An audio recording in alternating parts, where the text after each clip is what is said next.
Hello అండి, welcome back to my channel. ఎలా ఉన్నారు? మేము బాగున్నామండి. సో ఈరోజు వీడియో ఏంటంటే మేము బాసర వెళ్తున్నాము యాపిల్కి అక్షరాభ్యాసం కోసం. మేము ఎప్పటి నుండో అనుకుంటున్నాము, తనకు 3 years పడ్డప్పుడే అనుకుంటున్నాము అప్పటి నుండి వెళ్ళాలి అని. సో ఫైనల్గా అయితే ఈరోజు వెళ్తున్నాము. మేము మార్నింగే స్టార్ట్ అయిపోయాము. బస్కే వెళ్తున్నాము, వెహికల్ ఏం లేదు, అలాంటి ట్రైన్ ఏం లేదు, బస్కి వెళ్తున్నాము. సో ఎర్లీ మార్నింగ్ స్టార్ట్ అయిపోయాము. ఇంటి దగ్గర నుండి 5:36 అలా అయిపోయింది. అండ్ బస్ వచ్చేసరికి కొంచెం లేట్ అయిపోయింది. జర్నీ అయితే చాలా కష్టం అనిపించింది. దాదాపు మేము 6 or 7కి బస్ ఎక్కితే అక్కడ బాసర్లో 1:30 అయింది. బస్లోనే హాఫ్ డే మొత్తం స్పెండ్ చేసామన్నమాట. హాఫ్ డే బస్లో స్పెండ్ చేయడం అంతా ఎంత అలసిపోయి ఉంటాము. నా జుట్టు అయితే మొత్తం పిచ్చి అయిపోయింది అక్కడికి వెళ్ళేసరికి. యాపిల్కి అయితే ఒక 2-3 times బస్లోనే జుట్టు వేశాను. తప్పదు మరి, అలా ఉంటుంది బస్ జర్నీ అని అంటే. కాకపోతే వెళ్ళాలి అని ఎప్పుడు నుండో అనుకుంటున్నాం కాబట్టి ఆ బస్ జర్నీ కూడా హ్యాపీగా అనిపిస్తుంది అన్నమాట.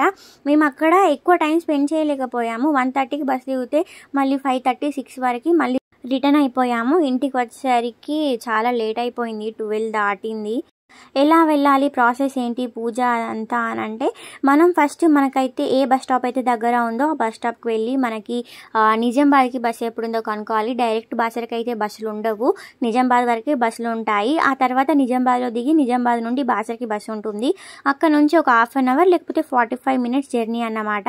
మేమైతే ఇక్కడ గోర్ఖాన్కి వెళ్ళి అక్కడ కనుక్కున్నాము. అక్కడ నుండి నిజామాబాద్ కాదు, అక్కడ నుండి పెద్దపల్లి వరకు వెళ్ళి మళ్ళీ అక్కడ నుండి నిజామాబాద్ బస్ ఎక్కాము. మేమైతే 2 buses చేంజ్ అయ్యాము. నిజామాబాద్కి డైరెక్ట్ ఉంటుంది, కానీ మేము అనుకున్న టైంకి, మేము రీచ్ కావాలి అనుకున్న టైంకి డైరెక్ట్ బస్ లేకుండే. అందుకే మేము అలా 2 buses చేంజ్ కావాల్సి వచ్చింది. మీకు ఒకవేళ టైం సెట్ అయినట్టయితే మీరు డైరెక్ట్ నిజామాబాద్ బస్కి వెళ్ళి తర్వాత బాసరకి వెళ్ళొచ్చు.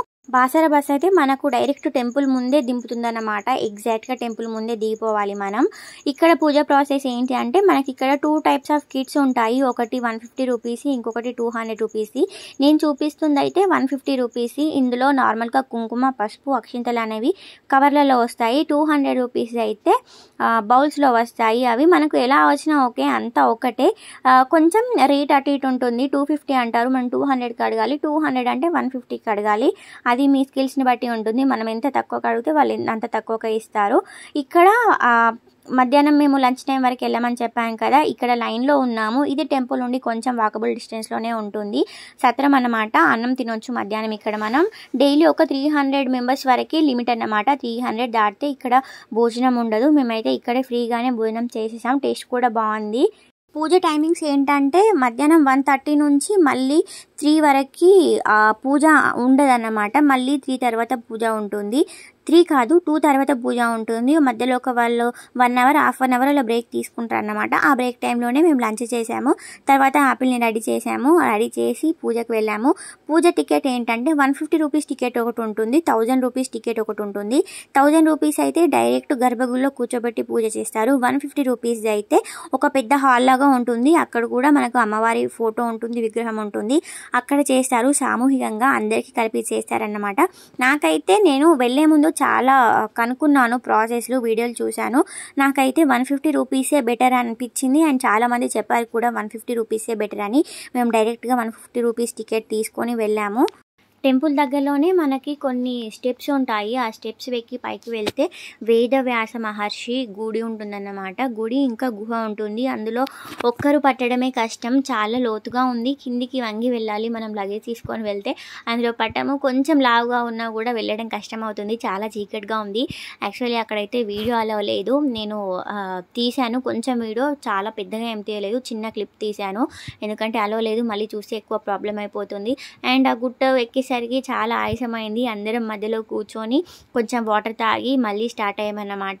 నాకైతే ఇది ఎగ్జాక్ట్గా ఐడియా లేదు, వ్యాస మహర్షి గుడ లేకపోతే ఇంకా ఏదో అనేది నాకు ఐడియా లేదు. నేను ఎక్కడన్నా చూద్దామంటే నాకు ఈ వీడియోలో కూడా నేమ్ ఎక్కడ కనిపించలేదు, అందుకే చెప్తున్నాను. అదేమో నాకు ఎగ్జాక్ట్గా తెలీదు, తప్పుగా అనుకోకండి. పూజ అయితే కంప్లీట్ అయిపోయింది. పూజ చేసేటప్పుడు నేను ఒక చిన్న వీడియో క్లిప్ కూడా తీయలేకపోయాము. యాక్చువల్లీ అక్కడ వీడియోస్ కానీ ఫొటోస్ కానీ అసలు మొత్తానికి ఫోన్ కూడా అలౌ లేదు. మేము వాళ్ళని అడిగాము, మేము ఇలా వీడియో తీసుకుంటాము అంటే, లేదు కుదరదు, మేమే మా కెమెరాలో ఫోటో తీసి ఇస్తాము, మీరు తీసుకోండి అవి అన్నారు.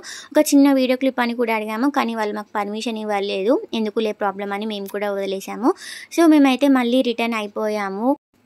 ఇదే అండి ఈరోజు వీడియో. నా వీడియో మీకు ఎలా అనిపించిందో కామెంట్ బాక్స్లో కామెంట్ చేయండి. అండ్ వీడియో నచ్చినట్లయితే ఒక లైక్ చేయండి, నా ఛానల్ని సబ్స్క్రైబ్ చేయండి.